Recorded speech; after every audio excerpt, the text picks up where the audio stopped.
Hello દોસ્તો, Mahesh computer technology YouTube ચેનલમાં આપનું સ્વાગત છે। આજે આપણે વાત કરીશું ધોરણ 9નું પશુપાલન પાઠ્યપુસ્તકમાંથી ભારતમાં પશુપાલનનું મહત્ત્વ। આ જે પાઠ છે જેના સ્વાધ્યાય બાજુ વાત કરી રહ્યા છે, એટલે કે એના સ્વાધ્યાયના કેટલાક સવાલ જવાબ છે એને સોલ્વ કરીશું। ઓકે, તો આપણે વધુ વાર ન લગાવતા સીધા પરીક્ષાની એટલે કે પરીક્ષામાં તમને મદદરૂપ થઈ શકે અને તમને સ્વાધ્યાય કરવામાં પણ મદદરૂપ થઈ શકે। ઓકે, જો પાઠનું નામ છે ભારતમાં પશુપાલનનું મહત્ત્વ છે, બરાબર। પ્રશ્ન નંબર 1, નીચે આપેલા વિકલ્પોમાંથી સાચો વિકલ્પ પસંદ કરવાનો છે, બરાબર। અહીંયા કીધું છે કે પહેલો પ્રશ્ન, દૂધના કયા પોષક તત્વોની પાચ્યતા ઘણી જ ઊંચી હોય છે, એમાં પ્રોટીનની વાત કરવામાં આવી છે, બરાબર। બીજો પ્રશ્ન છે કે પશુપાલન વ્યવસાયમાંથી રાષ્ટ્રીય આવકનો કેટલામો ભાગ આવક થાય છે, તેમાંથી 6 થી 7%। મોસ્ટ ઇમ્પોર્ટન્ટ, આ વારંવાર પ્રશ્ન પરીક્ષામાં પૂછાય છે।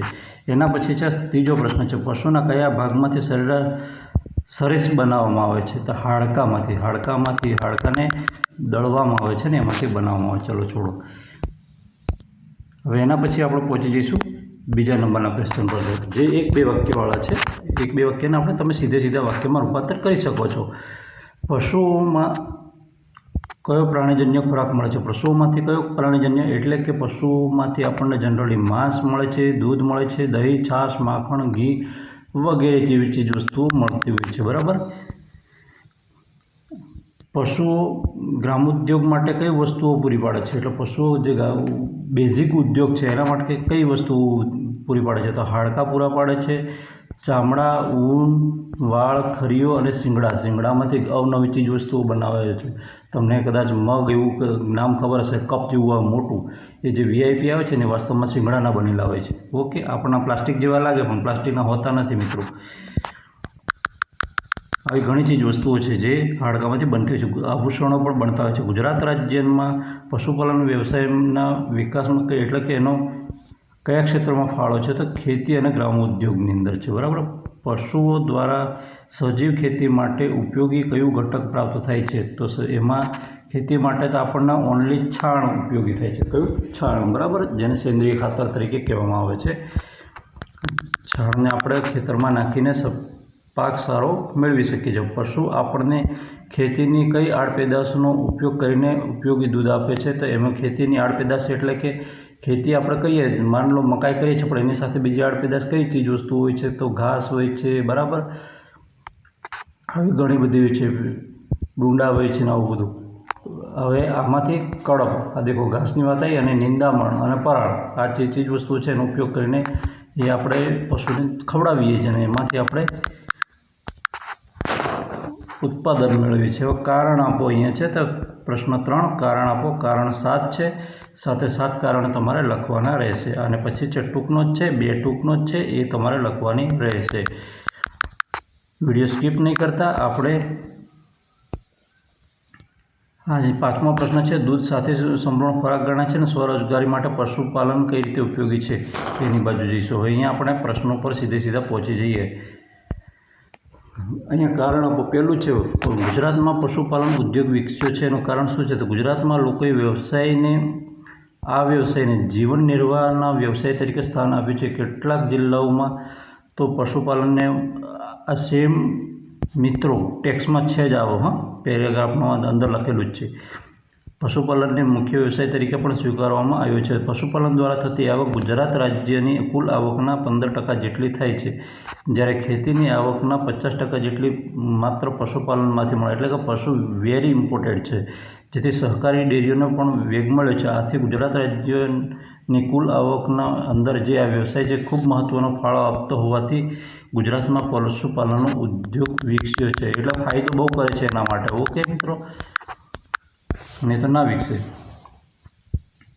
બીજો સવાલ છે, નાના ખેડૂતો અને ખેતમજૂરો માટે પશુપાલન આશીર્વાદરૂપ છે, એટલે કે કેમ આશીર્વાદરૂપ?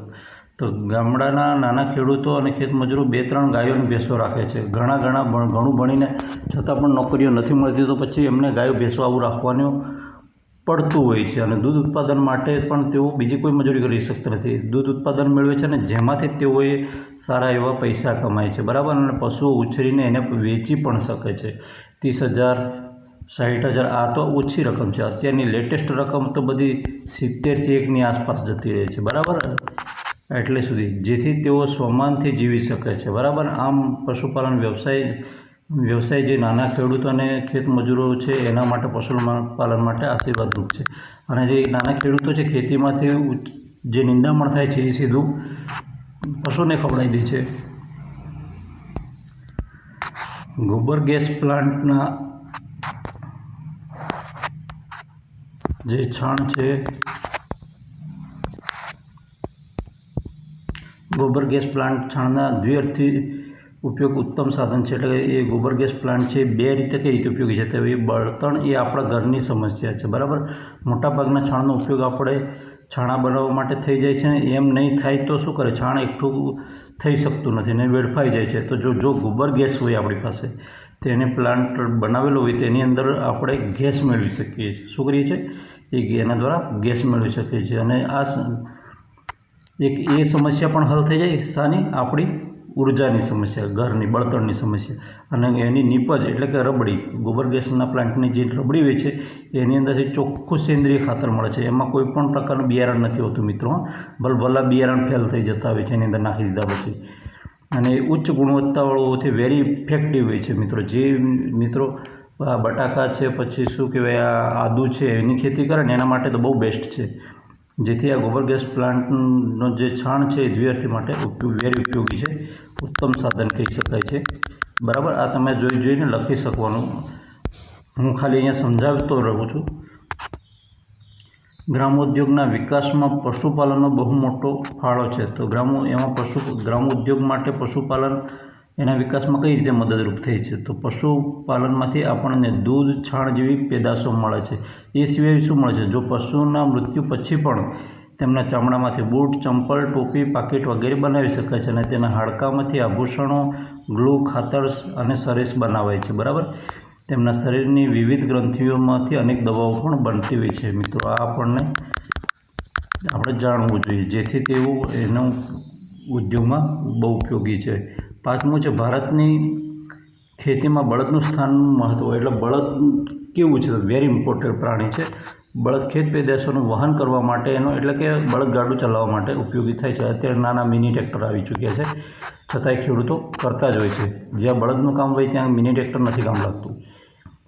માન લો પછી ખેડવું છે, હળવું છે, નાના ખેતરમાં આ ટ્રેક્ટરના ફરી ન શકતા હોવાથી ત્યાં બળદ વડે ખેડવાનું પડતું હોય છે. આ શક્તિની વડે જે શક્તિનું કામ કરવાનું હોય, પાવરવાળું, એ બધું જ કામ બળદ કરતો હોય છે ખેતીની અંદર. જેથી અને બળદનું સ્થાન મહત્વનું રહ્યું છે ખેતીની અંદર. લાસ્ટ છે, છેલ્લો છે, પશુપાલન ભારતીય અર્થતંત્રનો પાયો છે. મિત્રો આને તમે સ્ક્રીનશોટ પાડી શકો છો, રોકી શકો છો અને તમે લખી શકો છો. ટાઈમ તમારી પાસે ઓછો હોય તો. આપણે રાષ્ટ્રીય આવકના 31% પણ વધારે આવક ખેતી અને પશુપાલનમાંથી મેળવવામાં આવે છે, બરાબર. આ અર્થતંત્રની વાત કરી છે મિત્રો.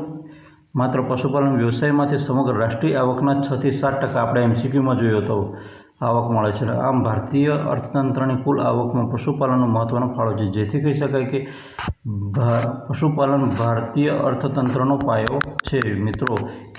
ભારત એક ખેતી પ્રધાન દેશ છે, સિમ્પલ વાત છે. અને આપણી ખેતી શાના પર આધારિત છે, પશુઓ પર. પશુઓ કાપડ ઉદ્યોગ માટે કાચો માલ પૂરો પાડે છે. તો એમાં કાપડ ઉદ્યોગ માટે એટલે કે ભારતમાં જુદી જુદી જાતિના પશુઓ છે, જેવા કે ઘેટા, બકરા અને સસલા અને ઊંટ. આમાંથી શું મળે છે, તો આમાંથી વાળ મેળવવામાં આવે છે મિત્રો, રેસાઓ, ઊન વગેરે મેળવવામાં. એમાંથી શાલ, સ્વેટર, જાકીટ, ટોપી અને બાળકોના ગરમ વસ્ત્રો બનાવવામાં આવે છે, બરાબર. એની અંદર કેટલાક કૃત્રિમ રેસાઓ પણ મિક્સ કરવામાં આવે છે અને એનાથી પણ એ કરવામાં આવે છે. અમુક સંપૂર્ણ 100% એના હોય છે કપડાં, અને અમુક કૃત્રિમ રેસાઓ પણ અંદર મિક્સ કરેલા હોય છે. ટૂંકનો જ લખો. આપણે અહીંયા એના પછીનો પ્રશ્ન પર પહોંચી ગયા. ટૂંકનો શું છે, રક્ષણ અને મોજશોખ માટે પશુપાલન. એટલે રક્ષણ કરવાનું પણ કામ કરે છે કૂતરાની લોકો અને શોખીન લોકો, બરાબર. લોકો પોતાના રક્ષણ અને મોજશોખ માટે કૂતરા, બિલાડા, સસલા, મરઘા, બતકા, ખિસકોલી, વાંદરા છે, વાંદા નથી, વાંદરા, માકડા અને ઘોડા જેવા પશુઓ, પક્ષીઓ વગેરે પાળતા હોય છે. આથી મનુષ્યને આનંદ પ્રાપ્ત થાય છે, બરાબર.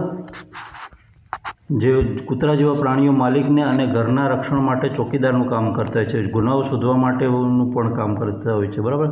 અને ઘોડાદોડ માટે, હરીફાઈ માટે, ગમે તે વસ્તુના વહન માટે ઘોડાઓ બહુ ઉપયોગી છે. અને ઘોડાઓ તો આપણને ખબર છે, અત્યારે લગ્ન સિઝનમાં પણ ઘણા બધા ઉપયોગમાં આવે છે. તે એટલે કે મનોરંજનનું કામ પણ કરે છે અને રમણીયતા વધારવાનું પણ કામ કરે છે, જેથી આ પશુઓ આપણને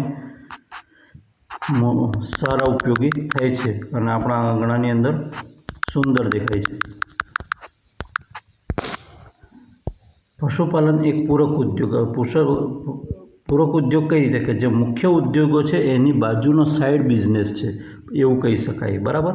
ઘણા માણસો જોબ કરતા જઈને, મોટી મોટી નોકરીઓ કરતા જઈને પણ બાજુમાં પશુપાલનનો ઉદ્યોગનો વ્યવસાય ચલાવતા હોય છે. પૂરક ઉદ્યોગ તરીકે પશુપાલન આપણી ખેતી વરસાદ આધારિત છે, બરાબર. હવે હજુ સિંચાઈની સગવડો મર્યાદિત છે, એટલે કે સિંચાઈ 100% ગુજરાતની અંદર શક્ય નથી. તેથી એક વખત ચોમાસું પાક લઈ શકાય છે અને બાકીની અંદર જમીન છે એમાં ઘણામાં પિયત સગવડ હોય તો થાય જ, નહીં તો કશું નથી થતું, બરાબર. એટલે એનો કોઈ ઉપયોગ. આવા સંજોગોમાં પશુપાલનનો વ્યવસાય એક આદર્શ પૂરક વ્યવસાયનું સ્થાન લઈ શકે છે. એટલે કે એમાં શું કહે છે, ખેતીની સહાય એક પોષક બની શકે છે. ખેતીમાં આપણને પશુઓ મદદરૂપ થઈ શકે, એનું છાણ છે વગેરે ચીજ વસ્તુ, બરાબર. આ દૃષ્ટિએ જોતાં પશુઓ કુદરત નિર્મિત જીવતા કારખાના છે, બરાબર. જે ખેતીની આડપેદાશોને, કડબ, નિંદામણ જેવી ને એને ખાઈને પછી એને શું બનાવી દે છે, છાણ બનાવે છે, દૂધ બનાવે છે, માંસ બનાવે છે, ઈંડા, ઊન વગેરે જેવી વસ્તુઓ ઉત્પાદન કરે છે, જે આપણે મોટા ઉદ્યોગોમાં પણ ઉપયોગ કરી શકે છે. ગામડાના ખેડૂતો અને ખેતમજૂરો 2-3 ગાયો ભેંસો રાખે છે અને તેને ઉછેરે છે અને દૂધ ઉત્પાદન કરે છે અને સ્વમાનથી જીવી શકે છે અને સારી રકમ મેળવી શકે છે, બરાબર. આમ એકાદ સારી સંકર ગાયની કિંમત દેખવા જઈએ તો 30,000 થી 60,000 રૂપિયા હોય છે, બરાબર.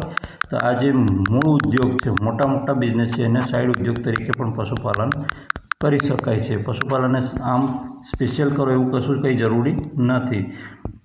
પછી વિસ્તૃત ઉત્તર આપો એમ કે છે, તો અહીંયા આપણે શોર્ટમાં ફિનિશ કરી દઈએ. આગળ કારણ આપોમાં ઘણું બધું લખી દીધેલું છે. દૂધ સાથી સંપૂર્ણ ખોરાક ગણાય છે, બરાબર. તો દૂધમાંથી શરીરને જરૂરી એવા તમામ વિટામિન, કાર્બોદિત પદાર્થો મળે છે. દૂધ સુપાચ્ય પણ હોય છે અને તેથી દૂધને સંપૂર્ણ ખોરાક કહેવામાં આવે છે, બરાબર. સ્વરોજગારી માટે પશુપાલન કઈ રીતે ઉપયોગી છે, તો ગામડાના ખેડૂતો અને ખેતમજૂરો 2-3 ગાય ભેંસો રાખે છે અને એને ઉછેરીને દૂધ ઉત્પાદન એવું બધું વેચે છે અને એનાથી સ્વમાનથી જીવી શકે છે અને એનાથી સારી એવી રકમ મેળવે છે, પૈસા મેળવે છે. આજે એકાદ